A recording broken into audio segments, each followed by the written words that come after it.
여러분들은 왜 교회에 나왔으며 왜 예수를 믿습니까? 예수를 믿는 목적이 무엇이며 예수를 믿는 이유가 무엇입니까? 어떤 사람은 부자 되기 위해서, 아니면 병 고침을 받기 위해서, 아니면 교회 가서 여러 사람과 교제를 하기 위해서 교회를 간다. 이것은 부차적인 것입니다. 우리가 예수를 믿어야 하는 궁극적인 목표, 예수를 믿어야 하는 궁극적인 그 목표는 구원입니다. 구원을 위해서 예수가 필요하고 구원을 위해서 내가 예수를 믿어야 하는 것입니다. 왜 구원이 필요하냐? 인생은 마침내 죽기 때문에 그렇습니다. 죽음은 멸절이 아니고 죽음은 끝이 아니라 내세로 연결되는 천국과 지옥이 기다리고 있다고 하는 것을 우리가 알 때에 구원에 대해서 관심을 갖지 아니할 수가 없는 것입니다. 그래서 오늘 구원에 대해서 말씀을 드리려고 합니다. 로마에 가면 라테라노라고 하는 성당이 있습니다. 이 성당이 왜 유명하냐면 예루살렘 빌라도 법정에 있었던 계단을 가져다가 이 라테라노 성전 계단으로 만들어 놓았습니다. 이 계단이 어떤 계단이냐면 예수님께서 신문을 받으실 때에 오르내렸던 계단이라고 합니다. 콘스탄틴 대제가 313년 기독교를 공인하면서 그의 어머니 헬레나가 그 계단을 가져다가 성전을 건축한 것입니다.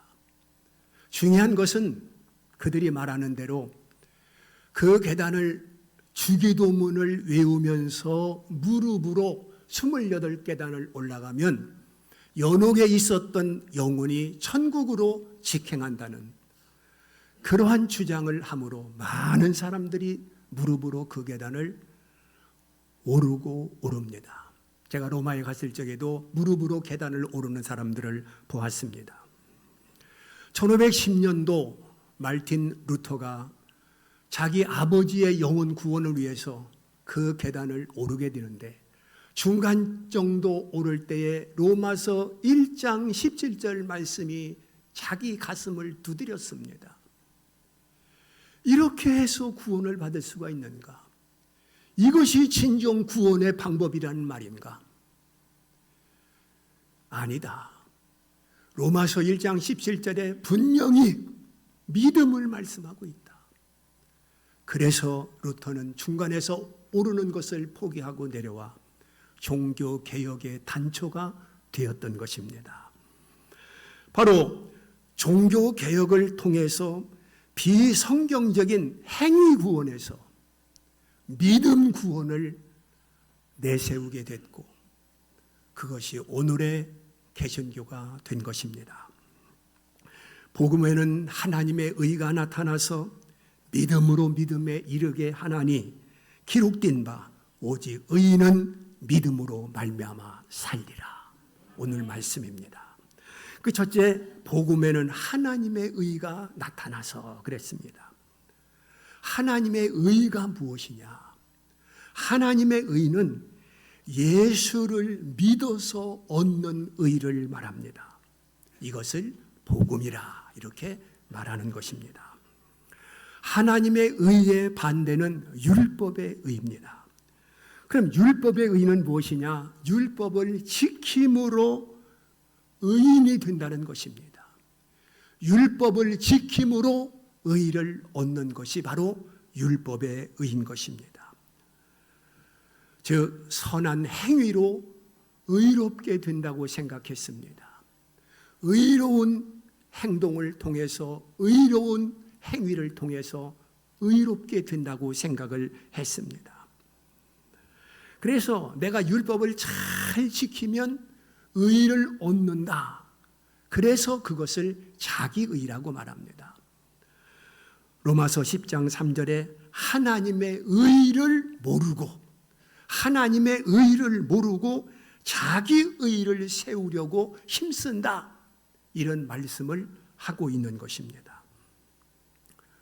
즉 자기 의라고 하는 것은 자기가 선한 일을 하면 내가 선해지고, 내가 도덕적이고 윤리적인 일을 하게 되면 내가 도덕적인 인격인이 되고, 내가 의로운 일을 하게 되면 내가 의인이 된다. 이렇게 주장하는 것입니다. 바로 유대인들, 특별히 바리새인들 그리고 서기관들은 거기에 매몰돼서 자기들이 율법과 계명을 잘 지켜 의인이라고 자부를 했습니다. 그런데 로마서 3장 20절 말씀을 보니까 그러므로 율법의 행위로 그의 앞에 의롭다 하심을 얻을 육체가 없나니 율법으로는 죄를 깨달음이니라. 내가 율법을 아무리 잘 지킨다 할지라도 그 율법과 함께 내 인생을 바친다 할지라도 그 율법을 잘 지키는 것을 가지고는 의롭다 하실 육체가 세상에 하나도 없다는 것입니다. 이것이 엄연한 하나님의 말씀이요 로마서 3장 20절에 기록된 말씀이라고 하는 것을 기억해야 됩니다. 율법을 아무리 잘 지켰다 할지라도 그 율법을 잘 지키는 것을 가지고는 결코 의가 될 수가 없는 것입니다. 그러면 율법이 필요 없느냐? 아닙니다. 그럼 율법의 목적이 무엇이냐? 율법의 가치가 무엇이냐? 두 가지가 있습니다. 하나는 율법 때문에 죄가 무엇인지 알게 되고 깨닫게 되는 것입니다.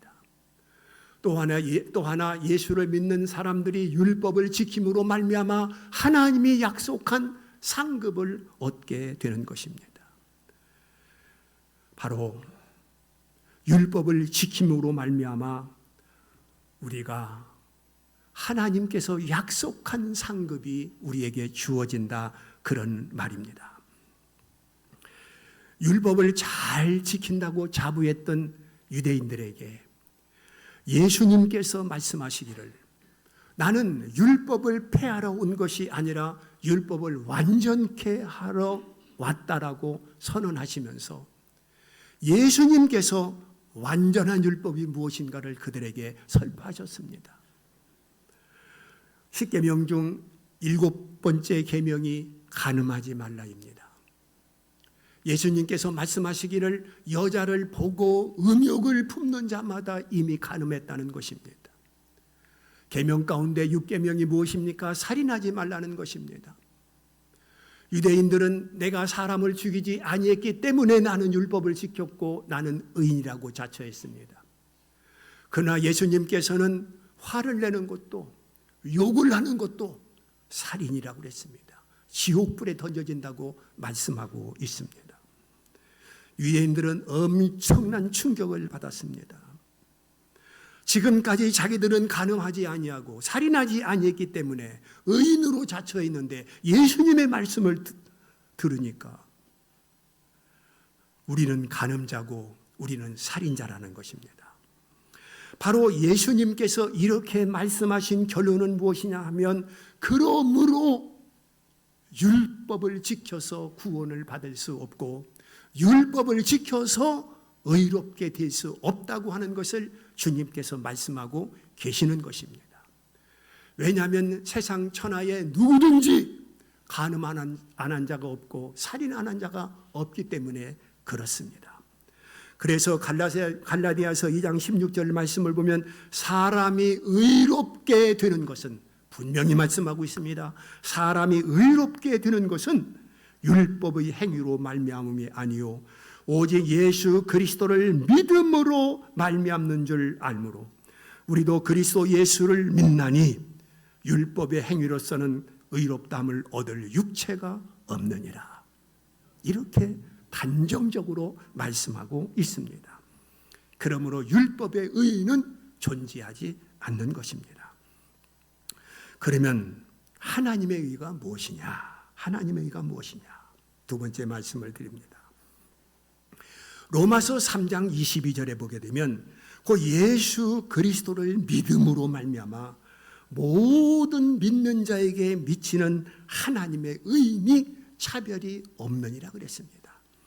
여기 말씀을 보게 되면 예수 그리스도를 믿음으로 말미암아 모든 믿는 자에게 미치는 하나님의 의라고 그랬습니다. 동양인이나 서양인이나 시시이나 무식한 사람이나 아니면 노인들이나 젊은 사람이나 하여튼 세상에 존재하는 모든 사람들 누구든지 예의 없이 예수를 믿기만 하면 그것이 바로 하나님의 의, 차별이 있을 수 없다는 것입니다. 하나님의 의는 예수 그리스도를 믿는 것이라고 하는 것을 성경은 분명히 우리에게 제시하고 있습니다. 즉 하나님의 의는 그 사람에게 죄가 있고 없고가 문제가 아닙니다.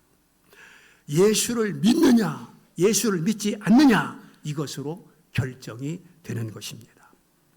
즉 율법을 중심으로 의가 되고 안 되고가 아니라 예수님을 중심으로 믿고 안 믿고 이것이 중요한 것입니다.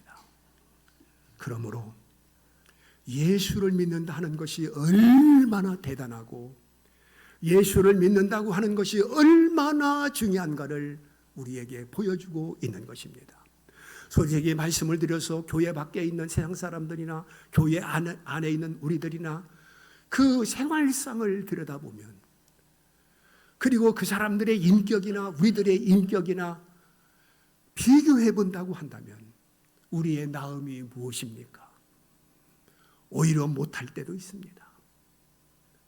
그럼에도 불구하고 우리에게 구원이 있다고 하는 것은 바로 예수 그리스도를 믿는다는 그 이름 하나 때문에 하나님께서는 우리에게 집중하고 계시고 우리에게 하나님의 의를 주심으로 그 의를 가지고 하나님 나라에 들어가는 영광을 얻게 된 것입니다. 우리가 살면서 얼마나 부족합니까? 얼마나 연약합니까? 얼마나 모자랍니까? 그럼에도 불구하고 내가 예수를 믿는다는 그거 하나 때문에 하나님의 약속대로 우리는 천국 백성으로 살아갈 수가 있는 것입니다. 여러분, 하나님이 우리를 불꽃 같은 눈으로 감찰하신다고 한다면 죄인 아닌 사람이 누가 있겠습니까? 죄 없는 자는 하나도 없다고 성경은 말씀하고 있습니다. 목사도 장로도 권사도 집사도 예위일 수가 없습니다. 간음한 여인을 유대인들이 붙들고 와서 이 여자가 간음하다 현장에서 붙잡힌 여인입니다. 돌로 치리이까. 그때 예수님께서 죄 없는 자가 돌로 치라 할 때에 그들은 한 사람도 그 여인에게 팔매질을 하지 못하고 돌멩이를 다 버리고 그 현장을 떠나가 버렸습니다. 모든 사람들이 죄인이라는 것을 우리들에게 보여주고 있는 것입니다. 그래서 로마서 3장 10절에 의인은 없나니 하나도 없다는 것입니다. 하나님을 찾는 자도 없다는 것입니다. 깨닫는 자도 없다는 것입니다. 이것이 우리의 현주소입니다. 솔직하게 내 자신을 돌아볼 때에 내게 선이 얼만큼 있습니까? 내가 얼만큼 의롭게 살았습니까? 하나님 앞에 부끄러운 고백을 할 수밖에 없을 것입니다. 그래서 하나님께서는 우리의 연약함을 아시고 우리의 부족함을 아시고 우리의 행위에서 의를 가지고 심판하는 것이 아니라 하나님의 의를 가지고 사람을 심판하시는 것입니다. 이게 하나님의 사랑이고 이게 하나님의 은혜인 것입니다. 우리의 행동을 저울에 달아서 기준 미달이면 지옥이고 또한 기준 이상이면 천국으로 하나님께서 그렇게 정했다고 한다면 오늘 우리는 하나님 앞에 다 무자격자일 것입니다. 그런데 하나님은 그런 방법을 선택하지 아니하시고 예수를 믿으면 그것이 하나님의 의요 그 의를 가지고 하나님 나라에 간다고 하는 약속을 우리에게 하셨으니 우리는 하나님 앞에 감사할 뿐이고 그 은혜에 감격할 뿐이고 그 하나님을 바라보면서 내 마음속에 찬송이 나올 수밖에 없는 것입니다. 여러분, 오늘 우리가 하나님 앞에 설 때에 하나님은 우리를 보실 때에 우리를 은혜의 대상으로 보십니다. 즉 긍휼의 대상, 불쌍히 여기는 대상으로, 자비의 대상으로 우리를 보십니다. 그래서 우리는 하나님의 긍휼을 받고 하나님의 자비를 얻고, 그래서 은혜를 받아서 바로 예수 그리스도를 통해서 이 엄청난 복을 받은 줄 믿습니다. 이건 마치 무엇과 같으냐면, 어떤 물체를, 여기 이런 컵이 있는데 이 물체를 볼 때에 유리를 통해서 본다고 하면은, 이 유리가 붉은 유리라고 한다면 이 컵이 붉게 보일 것이고, 이 유리가 파란 유리라고 한다면 이 유리가 파랗게 보일 것입니다. 마찬가지로 하나님께서 우리를 보실 때에 하나님은 예수님을 통해서 우리를 보십니다. 그래서 예수님은 죄가 없어요. 예수님은 의인이고 예수님은 성자이십니다. 그래서 예수님을 통해서 나를 보기 때문에 죄 없는 나로 하나님께서 보시는 것입니다. 사실은 죄가 있지만은 예수님을 통해서 보기 때문에 죄 없는 자로 하나님께서 인정하시는 것입니다. 누가 이제 우리를 정죄하겠습니까? 로마서 8장 33절에 보면, 누가 능히 하나님께서 택하신 자들을 고발하리요, 의롭다 하신 이는 하나님이시니 누가 정죄하겠느냐라고 말씀하고 있습니다. 즉 하나님께서 나를 의롭다 이렇게 인정하셨어요. 인정하셨습니다. 그래서 천하 사람이 나를 부정한 사람이라고, 천하 사람이 나를 죄인이라고 손가락질한다 할지라도 하나님은 나를 아니야, 의로운 자야, 이렇게 인정하시고 받아주시고 용납하신다고 하는 것을 알아야 됩니다. 사람들이 보기에는 죄인이지만 하나님이 보실 때는 우리를 의로운 자로 보신다는 것은 놀라운 축복입니다. 이것처럼 엄청난 은혜는 세상에 없는 것입니다. 의로워서 의롭다 한 것이라고 한다면 그건 은혜도 아니죠. 당연한 거죠. 그런데 의로운 자가 아닌데 의롭다 하기 때문에 감사한 것이고, 그것을 은혜라고 말하는 것입니다. 우리의 죄를 주님께서 짊어지시고 십자가에 죽으셨으니 하나님 예수 그리스도 때문에 하나님은 나를 의롭게 여긴다는 이 사실을 우리는 굳게 붙들고 믿음 생활을 해야 될 줄 믿습니다.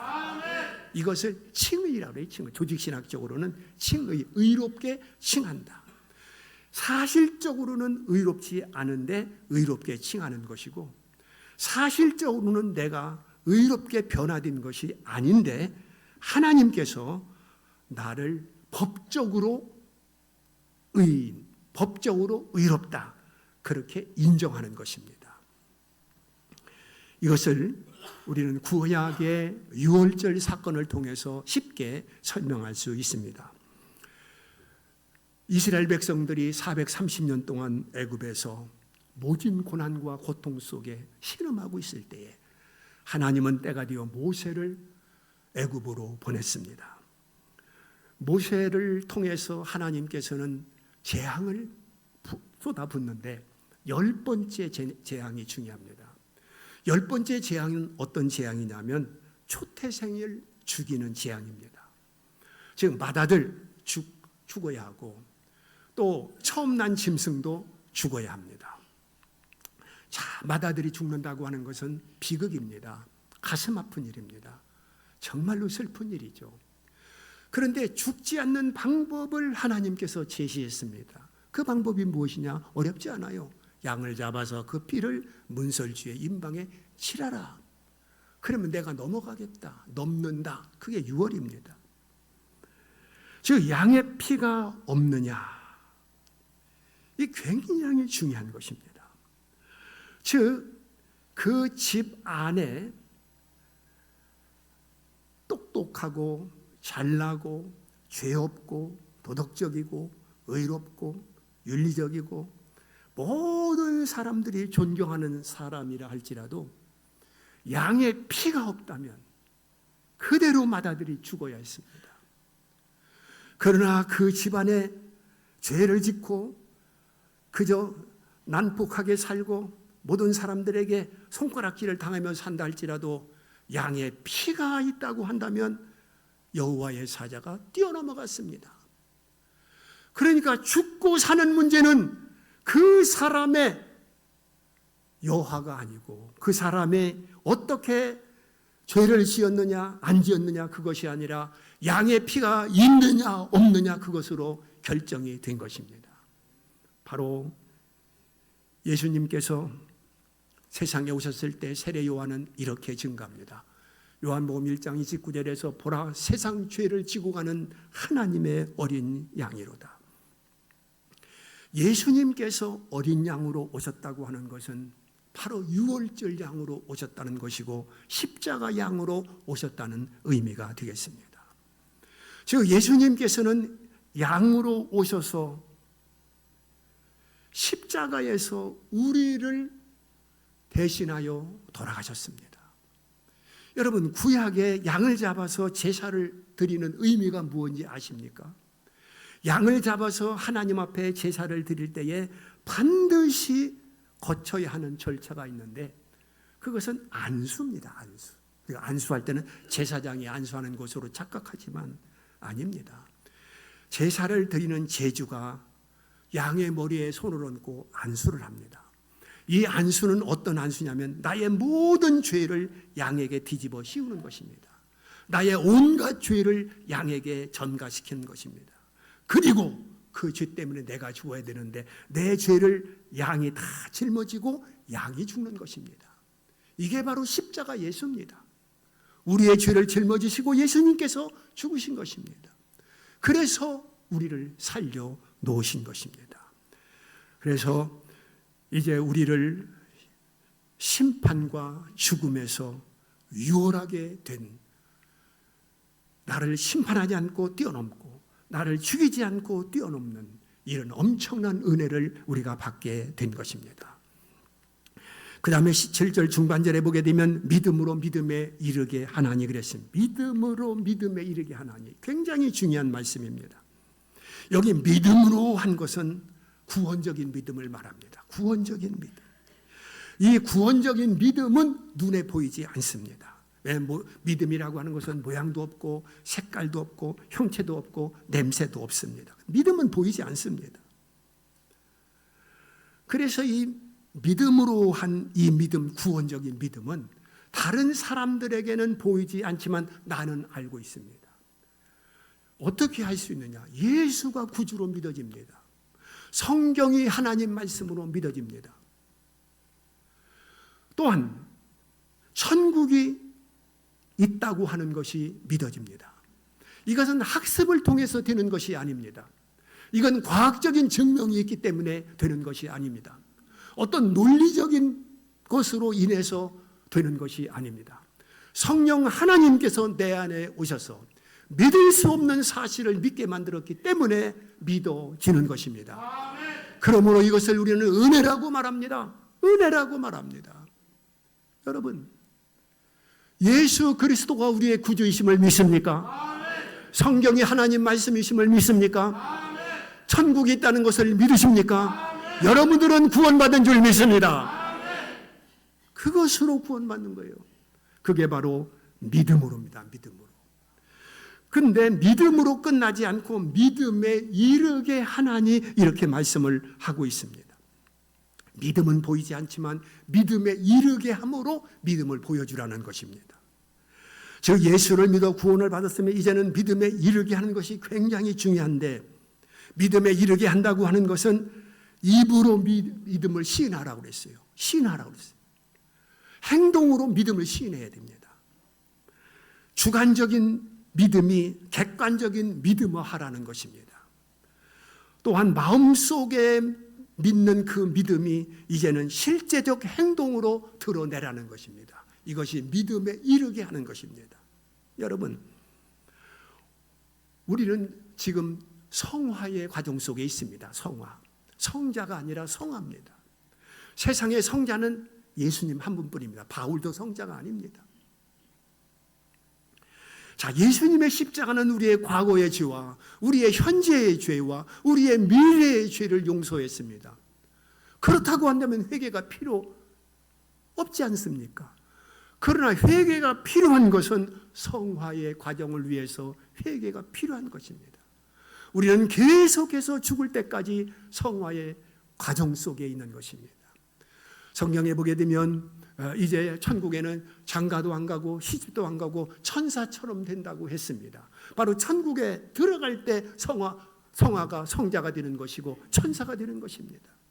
그래서 세상에 있는 동안에는 그래서 우리는 성화를 위해서 회개가 항상 따라와야 되는 것입니다. 로마서 10장 9절에서 10절에 입으로 시인하라고 그랬습니다. 믿음을 입으로 시인하고 몸으로 시인하고 그렇게 하라는 말씀입니다. 이것을 야고보 사도는 뭐라고 말했습니까? 야고보서 2장 18절에 행함이 없는 믿음을 내게 보이라. 나는 행함으로 내 믿음을 내게 보이리라.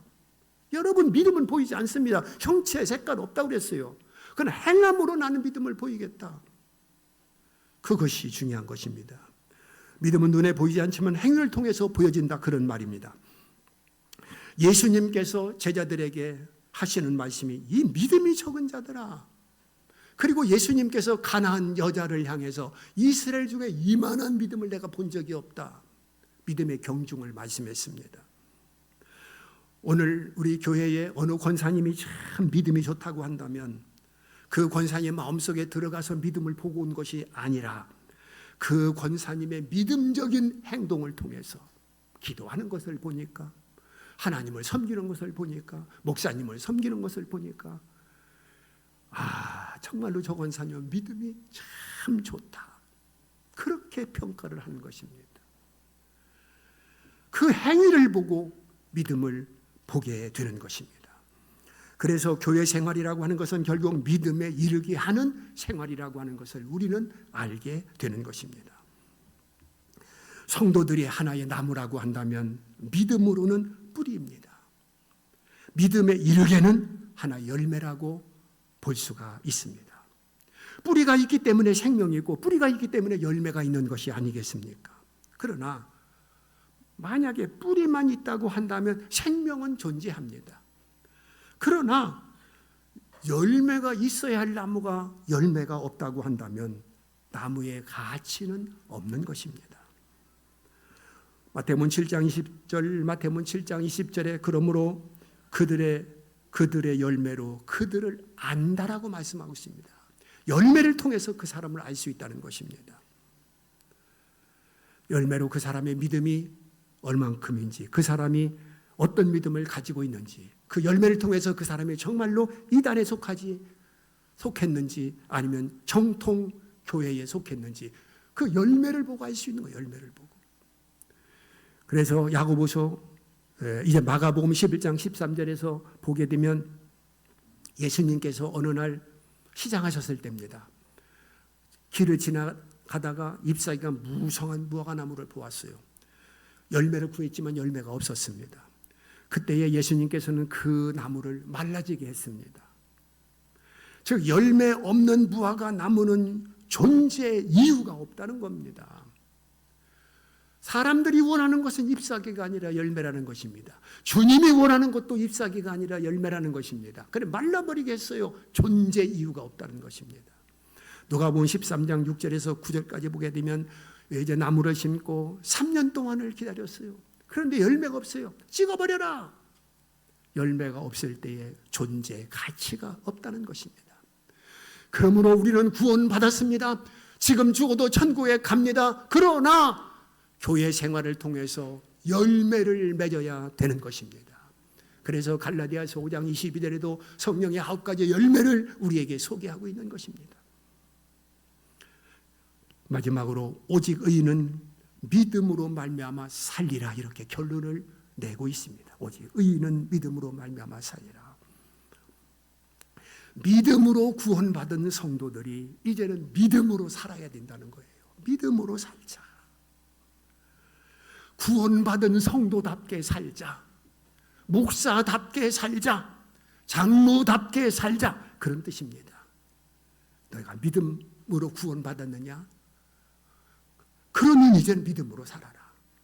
하나님은 이렇게 우리들에게 말씀하고 있는 것입니다. 그러므로 시작도 믿음입니다. 과정도 믿음입니다. 완성도 믿음입니다. 할렐루야. 야고보서 2장 22절에 믿음이 행함과 함께 일하고, 믿음이 행함과 함께 일하고, 행함으로 믿음이 온전케 되느니라 그랬습니다. 그러므로 우리가 하나님을 믿는다, 예수 그리스도를 믿는다, 굉장히 복된 일이죠. 거기에 플러스 반드시 행위, 성실함이 따라와야 되는 것입니다. 그래야 존경받는 성도가 되는 것입니다. 여러분, 어떻게 살고 있습니까? 믿음으로 살리라 오늘 말씀하고 있는데 정말로 믿음으로 살고 있습니까? 교회에서는 믿음 있는 집사 같은데 가정에서 어떻습니까? 가정에서도 믿음 있는 집사입니까? 교회에서는 정말로 믿음 있는 권사님이신데 직장에서도 믿음 있는 권사님이십니까? 여러분, 내가 부정적인 말이나 하고 뒷담이나 하고 헌담이나 해서 사람들의 마음을 실족시킨다면 그 말 한마디가 믿음 있는 말이라고 할 수 있겠습니까? 내 말 한마디로 다른 사람이 참말로 기뻐하고, 내 말 한마디로 다른 사람이 힘을 얻고, 내 말 한마디로 다른 사람이 제기할 수 있다면 정말로 믿음 있는 말이 되겠지만, 말 한마디로 사람들이 실족하고 상처받고, 말 한마디로 사람들이 낙심하고, 내 말 한마디로 교회를 떠난다고 한다면 어찌 그 말 한마디가 믿음 있는 말이라고 할 수가 있겠습니까? 여러분, 주일날 교회 한번 오는 것으로 믿음 있는 행위라고 말할 수가 있겠습니까? 우리가 하나님 앞에 헌신합니다. 하나님 앞에 헌물을 드립니다. 여기에 인색함이 들어간다고 한다면, 어찌 그것이 믿음의 제물이라고 말할 수가 있겠습니까? 여러분, 우리는 예수님께서 마태복음 23장에서 11조를 하라고 말씀하고 있습니다. 그런데 10개의 사과가 있을 때에 친구가 그 10개 가운데 하나만 놔줘, 안 주겠습니까? 아니면 선생님이, 아니면 존경하는 어른이 너 10개나 사과를 가졌구나, 그 한 개 놔줄 수 없니? 안 드리겠습니까? 그런데 10개 가운데 하나인 그것을 하나님 앞에 드리지 못한다. 이것을 어찌 믿음이라고 말할 수가 있겠습니까? 믿음의 힘이 얼마나 크고 위대한가를 우리는 알아야 됩니다. 믿음으로 사자굴 속에 들어간 사람이 있습니다. 믿음으로 풀무 속에 들어간 사람이 있습니다. 많은 또한 그 믿음으로 골리 앞에 선 사람도 있습니다. 믿음으로 밭과 집을 팔아 사도들의 발 앞에 내놓은 사람도 있습니다. 믿음으로 주 예수의 부활을 증거한 사람도 있습니다. 지금 열거한 사람들은 다 성경 속에서 제가 찾아서 여러분들에게 말씀을 드리는 것입니다. 즉, 내가 믿음으로 산다고 하는 것은 내 자신을 바라보는 것이 아니라, 내 연약함, 내 부족함, 그것을 의지하는 것이 아니라 전능의 하나님을 바라보고 전능의 하나님을 의지하고 하나님이 하신다고 하는 믿음을 가질 때에 믿음의 생활을 할 수가 있는 것입니다. 내 자신의 유혹이 아니라 하나님 앞에 영광이 된다고 한다면 그 하나님이 영광되는 그 길을 선택하는 것이 바로 믿음 생활이라고 볼 수가 있습니다. 결론적으로 로마서는 16장으로 되어 있는데 1장부터 11장까지는 믿음으로입니다. 믿음으로에 대한 말씀입니다.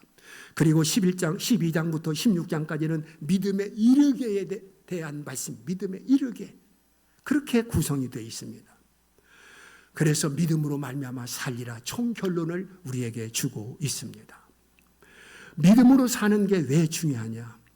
말씀을 드린 것처럼 상급 때문에 중요해요. 이미 우리는 구원받은 자예요. 이미 구원받은 자들입니다. 그런데 예수님께서 요한계시록 22장 12절에서 말씀하시를 내가 속히 오리니 너희에게 줄 상이 내게 있어 모든 사람들이 행한 대로 상을 주리라 그랬습니다. 예수님께서 재림할 때 천국과 지옥으로 갈라지게 되는데 주님께서 오시는 목적이 상을 가지고 온다는 거예요. 그러므로 상이 필요한 것입니다. 구원과 함께 상급을 겸하여 받아야 하는 것입니다. 그래서 사도 바울은 이미 구원을 받았지만은 그 험난한 길을 다니면서 복음을 증거한 것은 오직 하나, 면류관 때문에 그렇게 했다고 성경은 기록하고 있는 것입니다. 로마서 12장 1절의 마지막으로 그러므로 형제들아 내가 하나님의 모든 자비하심으로 너희를 권하노니 너희의 몸을 하나님이 기뻐하시는 거룩한 산 제물로 드려라. 이는 너희가 드릴 영적 예배니라. 이렇게 말씀하고 있습니다. 영적 예배.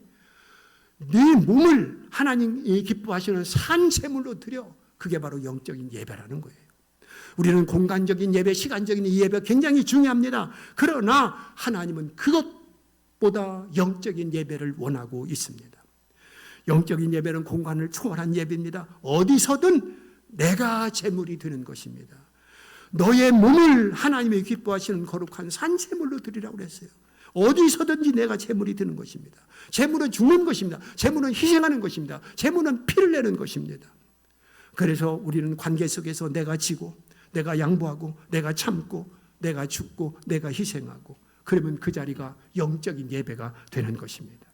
그것이 가정일 수 있습니다. 그것이 교회일 수 있습니다. 그것이 직장일 수 있습니다. 그리고 너와 나와의 관계일 수 있습니다. 이러한 영적인 예배 속에서 우리가 살아야 될 줄 믿습니다. 기도하겠습니다. 우리를 사랑하시는 아버지 하나님.